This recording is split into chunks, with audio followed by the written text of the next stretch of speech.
એવું અજવાળું કીધું અને હસાવ્યા, પણ તમે તમારા જ કર્મે રડાવ્યા.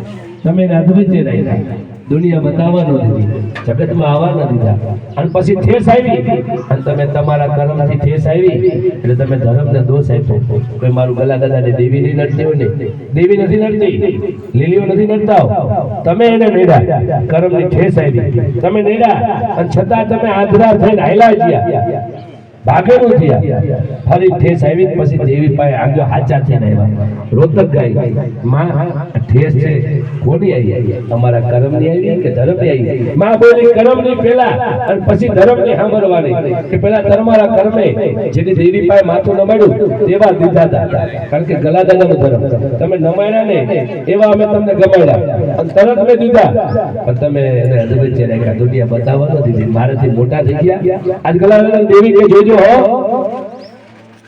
આ કાર્તિકેયના બાપે કરી દુનિયામાંથી કોઈ આવી ભૂલ ન કરતા હતા જેવી આના બાપે કરી, એમના ભાઈએ કરી, એવી કોઈ હવે કોઈ ભૂલ ન કરશો.